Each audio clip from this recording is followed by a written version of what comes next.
Good morning and welcome back to another Teaching Sound Doctrine Bible class. We've been going through a series of lessons called Lord Teach Us, and we're on part 9 of this. I believe next week, part 10, will be the end of this particular set of lessons, and we'll move on to other topics.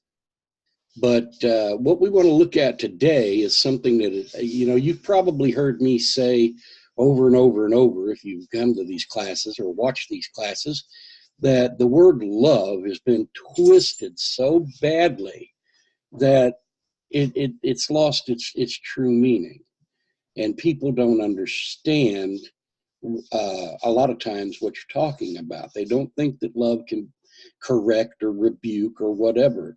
When they think of God as love, that's all they think about. They tend to forget that God's a judgmental God. God hates certain things, and we're to love and hate the things that God has already stipulated are wrong. So with that being said, we're going to go ahead and look at love in its proper perspective. Now, one of the key words in the Bible is love. It's greater than faith or hope. Simply read 1 Corinthians 13:13. It says, "And now abideth faith, hope, charity, these three. But the greatest of these is charity," which is the word love, and is the bond of perfectness. If you read Colossians 3:14, you're told that. "And above all things, put on charity, which is the bond of perfectness."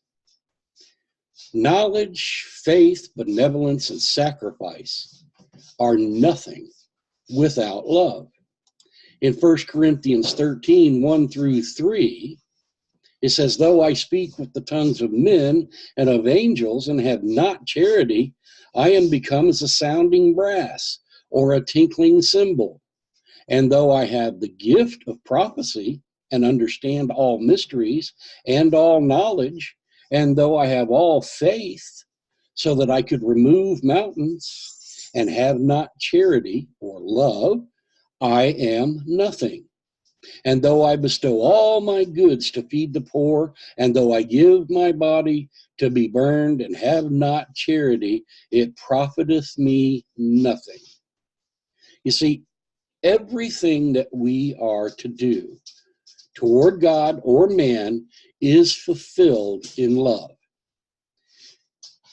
We can truthfully say love is the greatest principle that the world has ever known. Yet many have misconceptions and warped ideas as to the real meaning of Bible love. Well, let's look at some of the false notions. Some think that love will not allow rebuke or chastisement. Preachers are often accused of lacking love because they rebuke and reprove. If preachers or anybody else lack love, they are nothing. But rebuke and reproof do not necessarily manifest it. Such kind of preaching is done most of the time because of a love for souls and for the truth of God. One way God shows his love is by chastening. Read Hebrews chapter 12 and verse 6. "For whom the Lord loveth, he chasteneth, and scourgeth every son whom he receiveth." Parents, do the same. Read Proverbs chapter 13, verse 24. "He that spareth the rod hath his rod hateth his son, but he that loveth him chasteneth him betimes." So you would no more let your child touch a stove or anything like that was hot, because you love them. See, true love necessitates chastisement. It'll not compromise the truth or overlook wrong. The flatterer and the compromiser, those are the ones who lack love. They are mostly interested in nothing more than themselves. Now some think also that love will not permit hate for anything. If one hates, he doesn't love. It expresses the attitude that these people have. But the Bible teaches we are to hate certain things. The psalmist said, I hate every false way. Psalm 119, verse 104.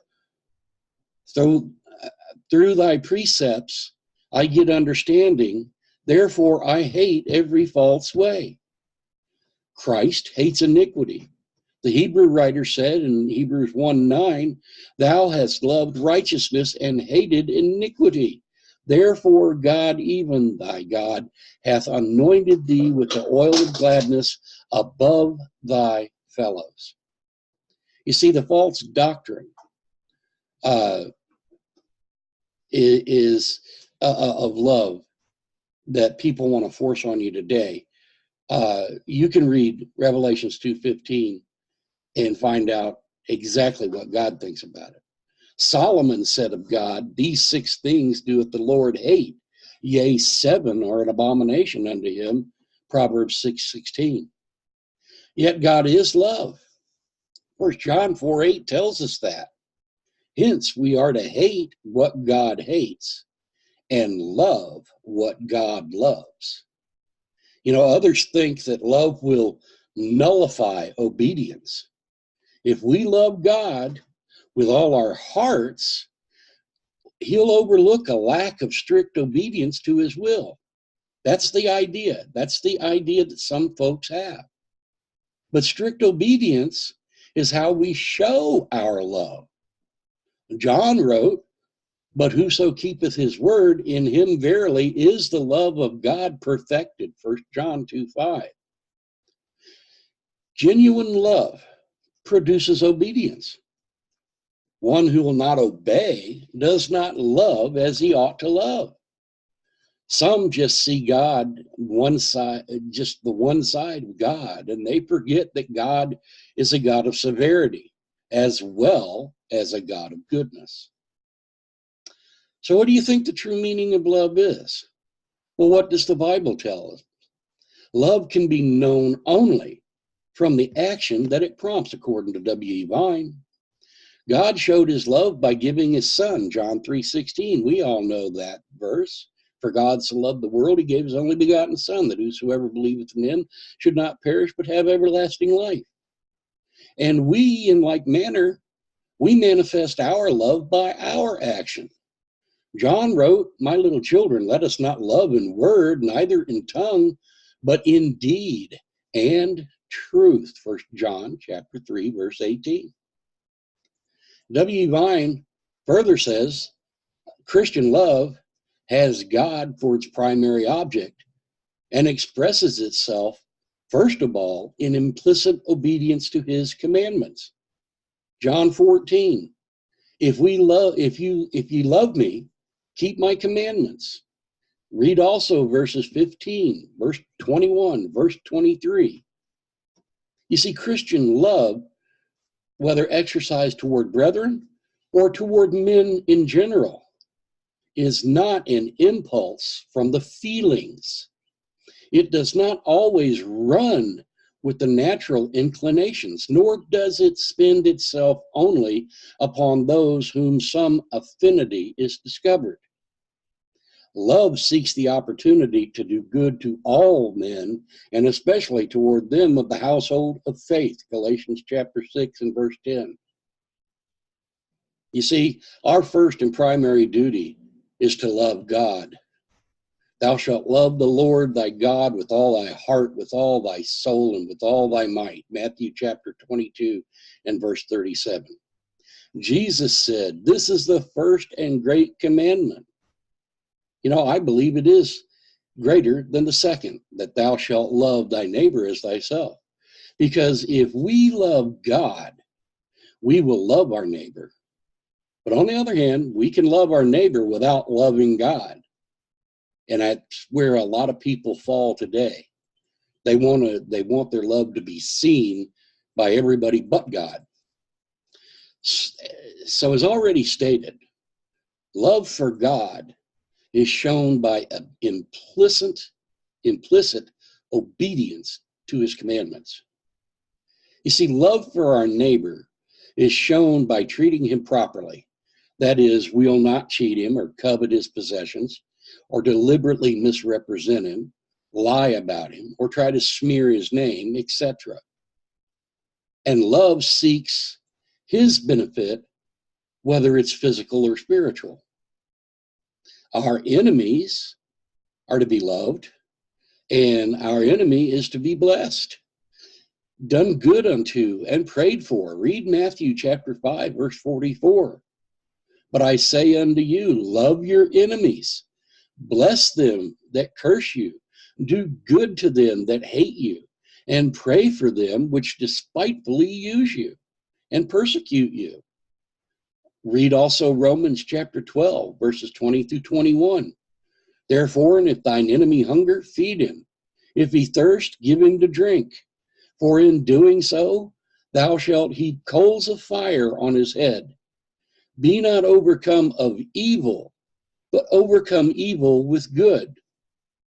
So our brother is to be shown kind, affection, and preferred. Romans chapter 12, verse 10 tells us clearly, be kindly affectionate one to another with brotherly love, in honor, preferring one another. You see, the indignant are to be helped. Luke chapter 10, 25 to 37 will explain that clearly to you.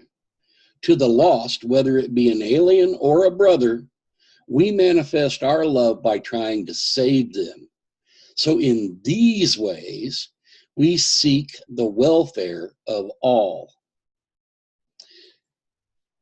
1 Corinthians chapter 13, verses 4 through 7 shows how love truly works.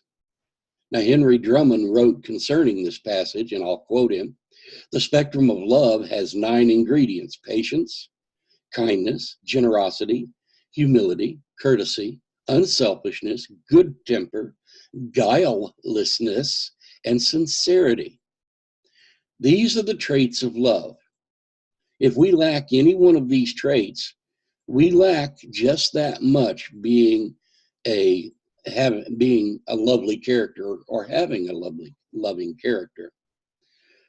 From the preceding that I just read, we can see, therefore, that love is not an insipid, weak, apathetic sort of thing that stands for nothing and opposes nothing, but rather is something that has principle, courage, and justice.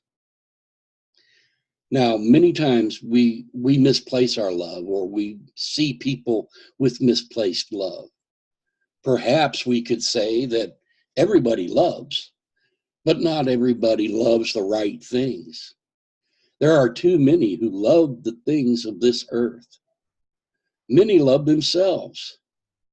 This know also, that in the last days perilous times shall come, for men shall be lovers of their own selves. 2 Timothy chapter 3 and verses 1 and 2. This kind of people are selfish and self-pleasing. They love their own selves too much to deny themselves and follow Christ. You see, many are lovers of pleasure also. Lovers of pleasure are more than lovers of God. 2 Timothy chapter 2, verses 3 and 4. Jesus said pleasures would choke out the word in Luke chapter 8 in verse 14. You know, I take this to mean excessive pleasures or sinful pleasures. Myriads of people have turned their back upon God because of the pleasure craze. I'd rather go to the football game than go to church on Sunday. Well, who do they love more? Do they love that football game, or do they love God? Where are their priorities? Where is their love placed? Is it placed with things of this earth, or is it placed with God? You see, the world is full of those who love money. For the love of money is the root of all evil, which while some covet after, they have erred from the faith and pierced themselves through with many sorrows. 1 Timothy chapter 6 and verse 10. You see, a love for money caused the rich young ruler to turn away from Christ in Matthew chapter 19, verses 16 to 22. It caused the rich fool to think all is well in Luke chapter 12, verses 16 through 21, and caused Ananias and Sapphira to lie to God in Acts chapter 5, verses 1 through 11. A love of money has caused murder, divorce, perjury, robbery, war, and numerous other things. Many spend nearly every moment figuring out some way to make another dollar, and God is left out. You see, like Demas, we have those who love the world, 2 Timothy 4:10, and John says, love not the world, and gives a reason. And the world passeth away and the lust thereof, 1 John chapter 2, verses 15 through 17. The world has nothing good to offer for eternity. But if we love God and do his will, we will abide forever. There is no future in loving the world. You know, some love the preeminence. This was Diotrephes' problem. He loved to have the preeminence, according to 3 John verse 9. The Pharisees were the same way. They loved the chief seats in the synagogue, Matthew 23, verse 6. The praise of men is loved by many. The chief rulers loved the praise of men more than the praise of God in John chapter 12, verse 43. Love of praise causes elders, preachers, to compromise the truth and become men pleasers. And such cannot be the servants of Christ. Read Galatians chapter 1, verse 10. Now, in conclusion, I think we need to understand that love is indispensable and eternal. It is the Christian's badge of discipleship. Jesus said, by this shall all men know that ye are my disciples, if ye have love one for another. John chapter 13, verse 35. So what we need to be doing is to cultivate this fruit of the Spirit more. This is a totally, what we've been studying here this morning so far, is that our concept of love as taught by men today is not love. It's not love at all. It's a way of bringing self-importance to oneself. I mean, people want to say, well, I serve a loving God. Well, so do I. So do you. But God is also when you're going to stand before the Lord one of these days, at the day of judgment, is that love that you claim to have going to be proven out in the way you've lived your life, in the way you've treated others, and how you might have put others before yourself? Is it going to be proven out to be scriptural love? Or is it going to be this man-made, gushy, I feel kind of love? Well, let me tell you something.